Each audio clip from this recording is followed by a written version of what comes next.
Coucou les Capricornes, comment allez-vous les amis? Bienvenue sur la chaîne de Poupou. Je suis ravie d'être là avec vous à cet instant. On va aller voir quels sont vos messages pour la semaine du 23 au 29 juin 2025. D'accord les amis? Prenez ce qui résonne avec vous. Allez-y voir aussi du côté de votre ascendant. N'oubliez pas que la guidance mensuelle du mois de juin est toujours disponible. Donc voilà, donc c'est que un petit complément cette semaine par rapport à ce qui a été dit pour la guidance mensuelle. Allez, on va aller voir l'énergie dominante pour toi, mon cher signe du Capricorne.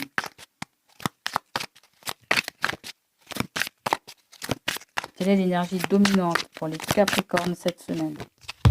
Vous avez la carte de l'épuisement, la carte aussi du burn-out. La carte qui vient nous parler de...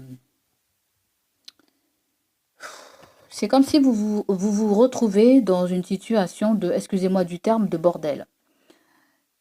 C'est comme si on dirait que le fouillis vous va bien, mais en même temps, le fouillis, ça vous épuise. Là, il y a un manque de visibilité que je sens.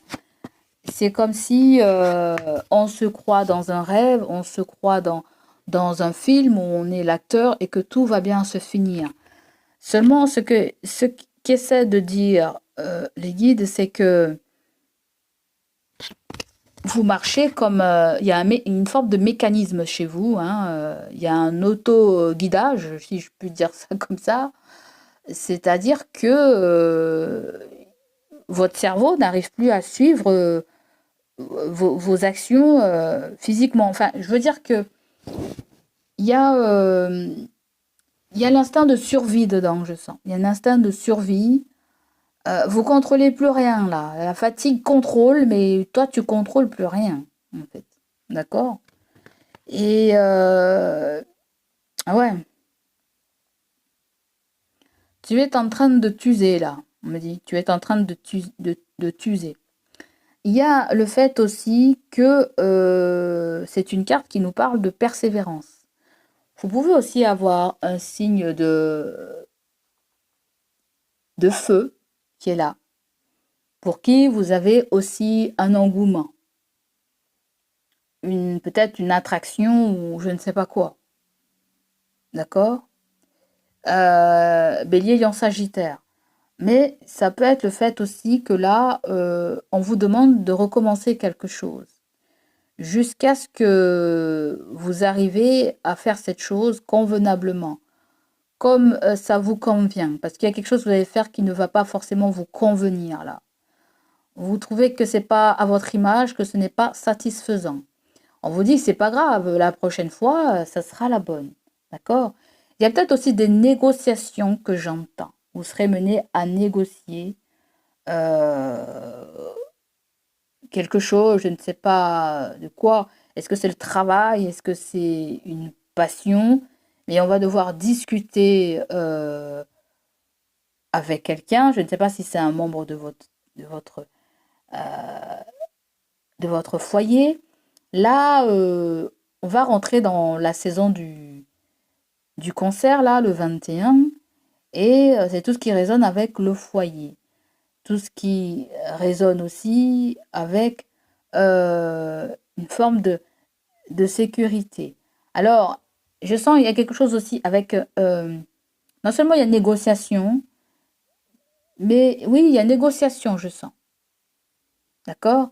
Et peut-être que là, on vous demande plus, en fait. C'est comme si on vous demande plus, mais vous pouvez plus tenir encore. Vous en avez marre d'attendre, vous avez marre de patienter, vous voulez que cette chose, elle change. Peut-être qu'il est question de dire pour vous ce que vous avez envie de manifester, ce que vous voulez. Ouais, vous voulez peut-être que quelque chose bouge là, en fait. Parce que là, j'ai l'impression qu'il y a quelque chose qui bouge pas.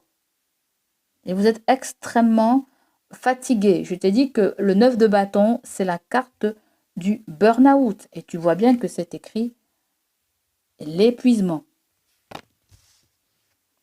Allez, on va clarifier ça.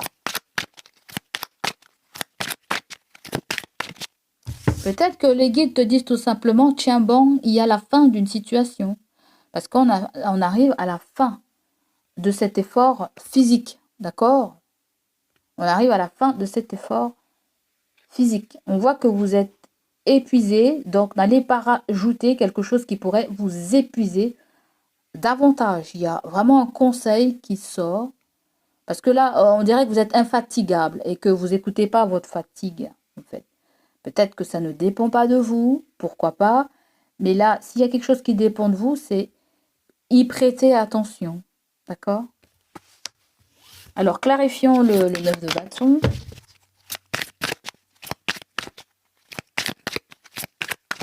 Ce sont des gens, certains d'entre vous, vous êtes perfectionnistes. Vous voulez que cette chose, elle soit parfaite, je sens. Et à force de vouloir le parfait, ça vous épuise en fait. Tu n'es pas parfait, je ne suis pas parfait, personne n'est parfait. Aucun être humain est parfait. Dis-toi bien, personne n'est parfait. Ne te mets pas la barre trop haute. C'est ça que j'ai envie de te dire.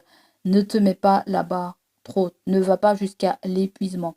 Dosez une activité aussi physique. Si vous voyez que vous êtes fatigué, vous allez faire du sport, ça ne sert à rien. On vous dit. Hein. Donc voilà. Allez, clarifions la carte de l'épuisement. Pourquoi tu es autant fatigué? Pourquoi il y a quelque chose qui te fatigue autant? Donc là, il y a quelque chose qui revient sur le devant de la scène. D'accord? On nous parle d'un rêve que tu essaies de nourrir. On peut nous parler d'un ex ou d'une ex. On peut nous parler d'un enfant ou d'un beau-fils ou d'une belle sœur. C'est pas ça que je sens. Je sens un enfant, mais l'enfant n'est pas près de toi. Comme si c'est l'enfant d'un enfant, en fait. Ou un petit enfant. J'en sais rien du tout. Hein. Ou sinon, c'est quelque chose en relation avec la maison familiale, avec l'éducation. L'éducation d'un enfant. Peut-être vous avez un enfant ou un enfant qui n'est pas à vous qui vous épuise. J'en sais rien. Vous voyez? Ou sinon, ce qu'on essaie de me dire, c'est que il y a quelque chose avec une relation du passé. Quelqu'un pense énormément à vous. Et est peut-être fatigué par son immobilisme.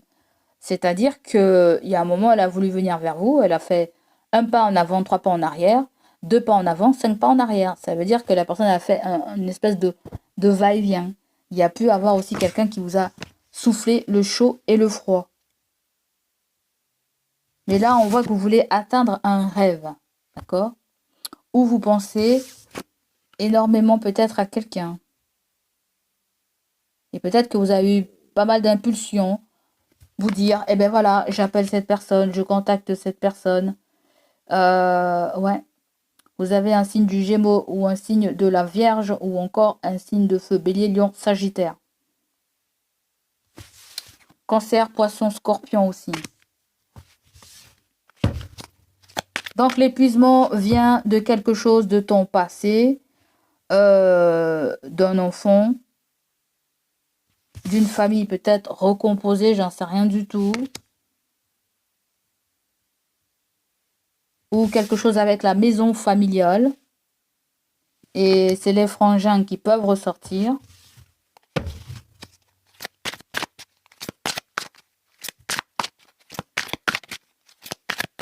Vous êtes fatigué d'une histoire là, hein, un peu pas d'un truc du passé. Hein. Il y a une forme de nostalgie, il y a des souvenirs. Le 6 de coupe, c'est le passé. Hein. On peut pas réanimer le passé là, on vous dit. Hein. Ça sert à rien de vouloir arranger quelque chose. N'empêche que je sens quelqu'un qui veut se réconcilier avec vous. C'est comme si vous avez parlé un moment avec cette personne pour qu'on puisse se voir, mais peut-être que ça s'est pas fait en fait. Ça s'est pas fait. Ça peut être quelqu'un qui va retenter de reprendre contact avec vous.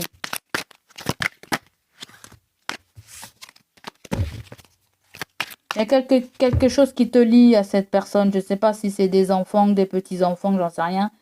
Il y a quelque chose qui te relie à cette personne, à ce signe d'eau là. Poisson, poisson, scorpion, poisson, scorpion. Ouais.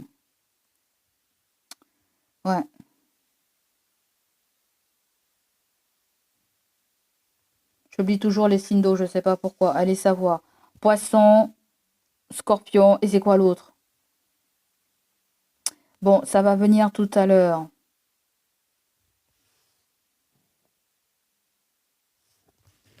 N'empêche que, je ne sais pas, on dirait qu'il y a quelque chose par rapport aux enfants. Je sens c'est ça. Il y a quelqu'un je ne sais pas si c'est ses enfants qui la retiennent ou si c'est tes enfants qui te retiennent, ou c'est tes petits-enfants qui te retiennent. Mais on dirait qu'il y a quelqu'un qui est extrêmement fatigué et qui veut mettre quelque chose du côté du passé.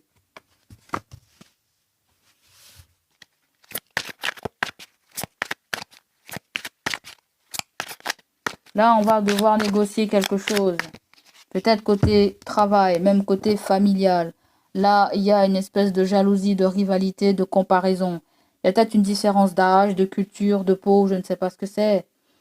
Ou il y a des gens qui se comparent à toi. Peut-être que il y a dans une entreprise, il y a des jeunes, il y a des personnes âgées. Bon, bref, qui c'est qui est performant, qui est pas performant, j'en sais rien du tout. Mais vous avez quelqu'un qui est dans la patience là, qui attend.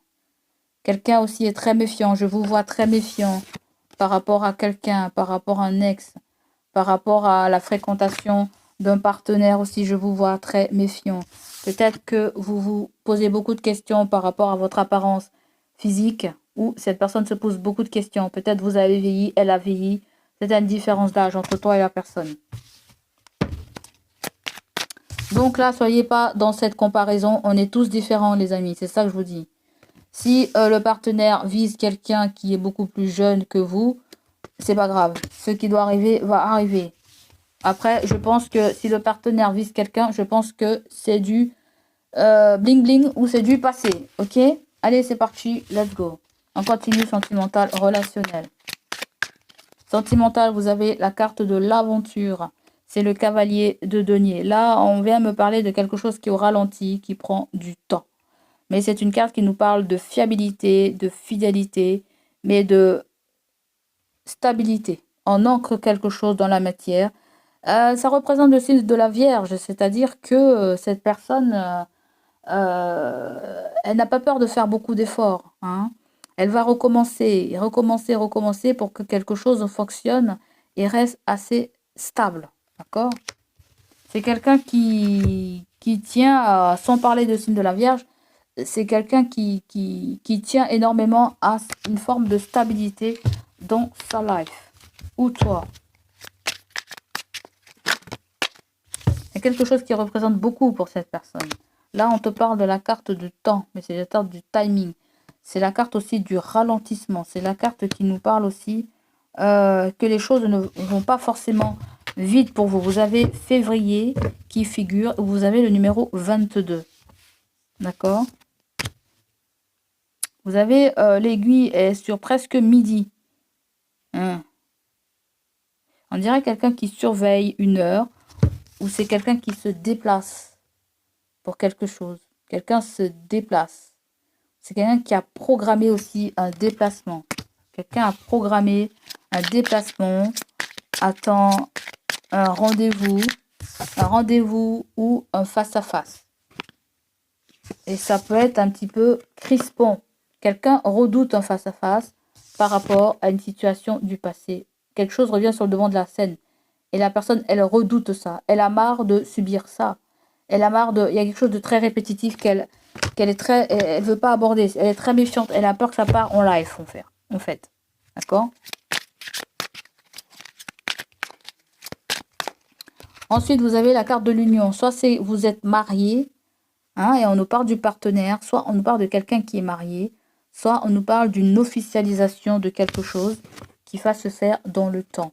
Donc, du côté du travail, il y a une mutation, il y a une proposition d'embauche, il y a un entretien pour toi ou le partenaire. Il y a quelque chose comme ça. Ou tout simplement, dans une relation de couple, on veut officialiser la relation si vous n'êtes pas encore marié. D'accord? Donc, dernière carte, vous avez pour finir, vous avez la carte du visuel. Pour certains d'entre vous, vous communiquez avec quelqu'un sur les réseaux ou quelqu'un communique sur les réseaux avec une autre personne. Ce sont des gens qui ne se sont pas encore vus et qui souhaitent se revoir, programmer. Donc toi, tu veux te revoir. Peut-être l'ex veut programmer un rendez-vous avec toi.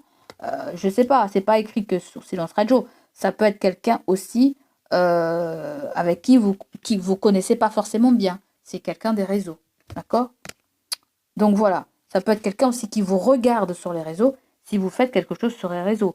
Ou si vous avez un compte de je ne sais pas quoi sur les réseaux sociaux. Ça peut être quelqu'un qui... Voilà, il y a peut-être de l'espionnage, ok? Mais c'est pas de l'espionnage méchant, c'est gentiment. C'est qu'est-ce que tu deviens, qu'est-ce que tu fais de ta vie, et patati patata. D'accord?